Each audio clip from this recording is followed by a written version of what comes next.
The bus, yeah. Cause we about to take a trip out to Neo Yokio, yeah. About to do the most, yeah. Cause we gon' take a trip out to Neo Yokio. Whoa. Hey, gon' get the brochure, yeah. Cause we about to take a trip out to Neo Yokio, yeah. Where you from, man?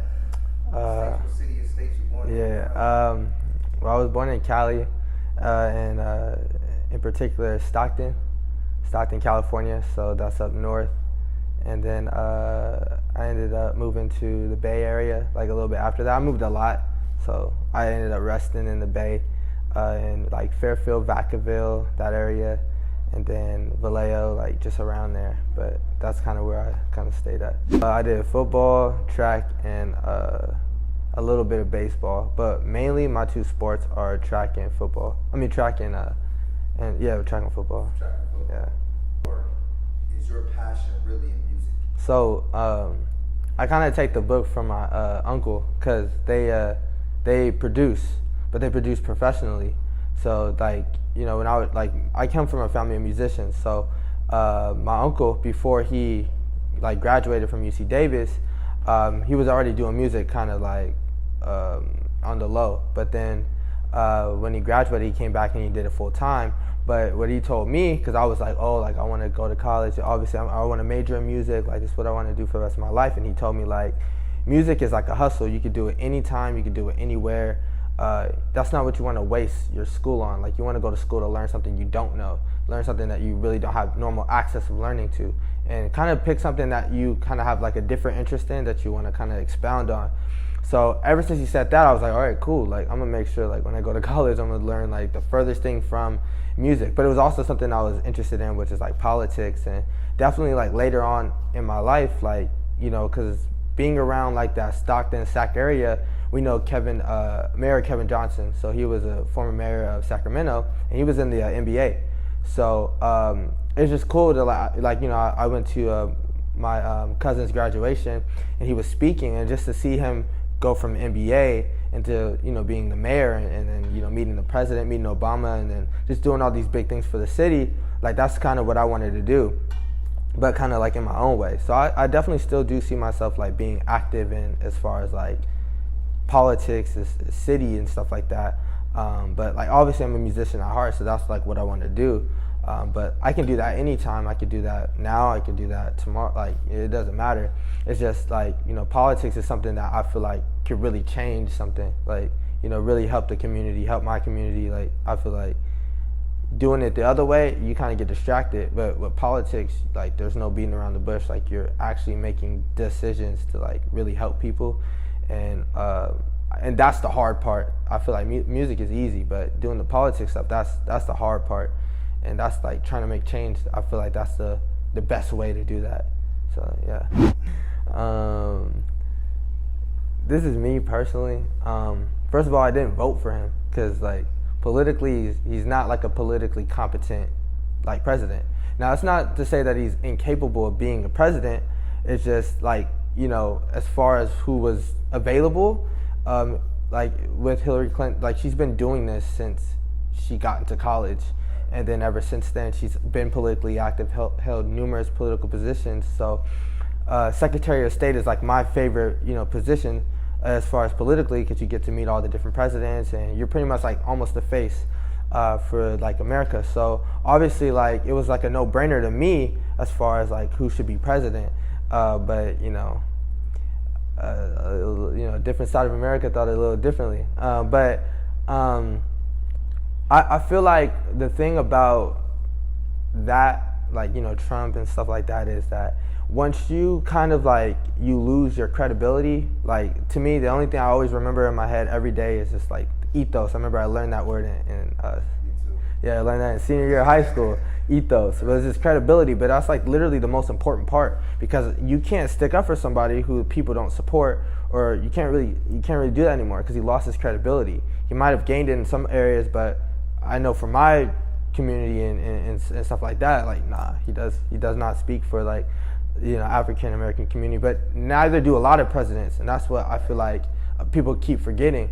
Not, you know, it's hard to really do that unless you know what we go through. But you know, some of the stuff that he says is just like. Wouldn't you love to see one of these NFL owners, when somebody disrespects our flag, to say, get that son of a bitch off the field right now, out, he's fired. He's fired!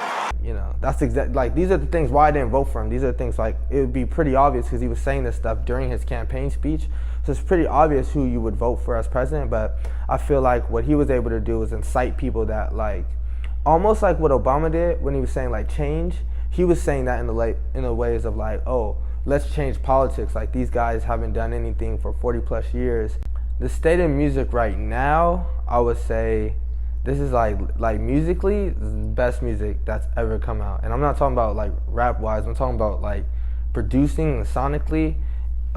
This is some of like the most advanced music. This is the most advanced music that has ever been put out. Like, you know, you're seeing, even in these like really popular, you're like, you know, people talk about mumble rappers, but the production that's going behind this stuff is some of the most advanced music that's like ever been put out. It's like there's more instruments being utilized.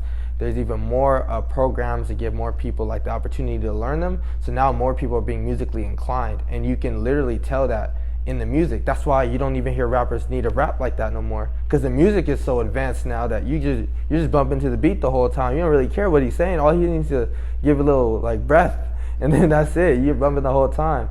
So like this is like the most fun for me, because like I'm learning so much from like all the musicians right now, all the producers. Like it's pushing me to, you know, make better songs. It's pushing me to, you know, even try harder, because it's just getting out of control. So you rap, yeah, you sing, and you produce. Yeah. So you make your own beats as well. Yeah, I engineer everything. Oh, you engineer as well. Yeah, yeah. Oh, okay. How'd you get so multi-talented? That's just kind of like how I am. Like my personality, I always like to be in control of things, and you know, I don't really call it trust issues. I just don't like I don't like when I don't have like creative control when it comes to music, because that's something like I just need to be a part of it. So when it comes to me making music, or when it comes to me like you know, rapping, and I'm making the beat, because I started out as a musician, I want to be constructing my own music. I want to make the chords, and then when I got into making beats, I was like, okay, I can put the two together so I can like complete like my own sound, you know. So I just like to be hands-on. So I've been hands-on for so many years, and when I get into something, I want to make sure, okay, I'm the best at it. Like, I'm not gonna put nothing out that's trash or whack.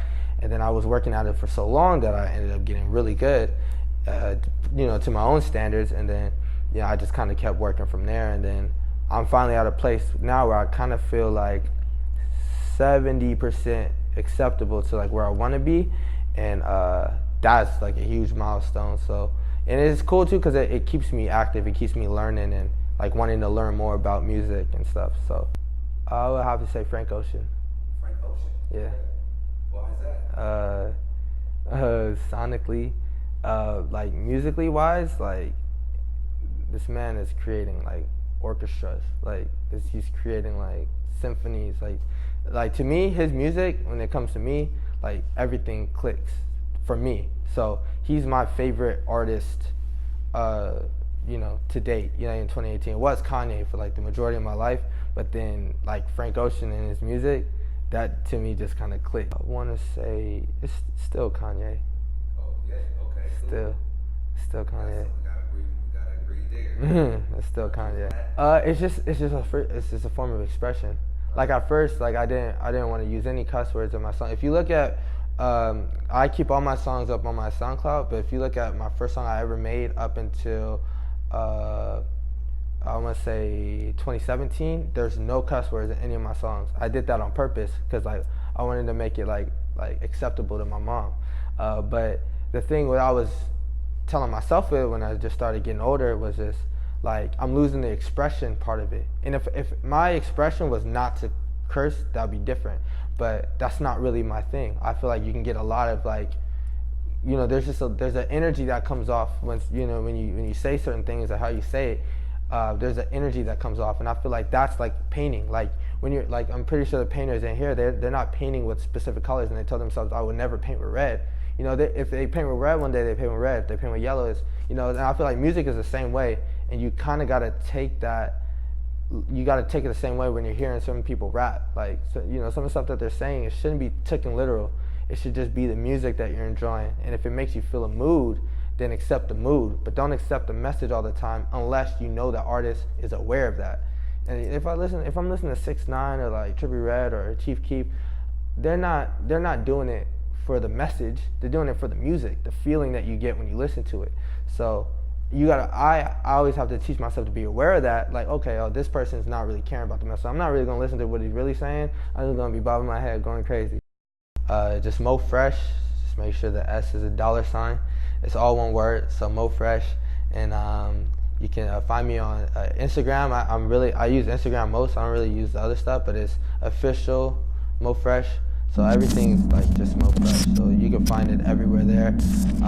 Again, Wave Chasers is coming up like real soon. So just be on the lookout. This ecstasy is killing you, it's killing me. Not talking drugs, but this happiness. How to more food, even me too, and I believe it too. So when I count to 3, now the smoke leaves and them burnt trees wave by the things, and I'm standing here thinking I'm alone, but there's company all around me. All these faces with scars carved by aliens. Can't read them, but they saying something like they're telling me to get up and run. So I ran away until I hit the sea. Got scared, seen the mirror image of me in the water, and I was alright. No scars in sight. No time for sorry. I blame you for everything. No time for sorry. I blame you for everything. No time for sorry. I blame you for everything. No time for sorry.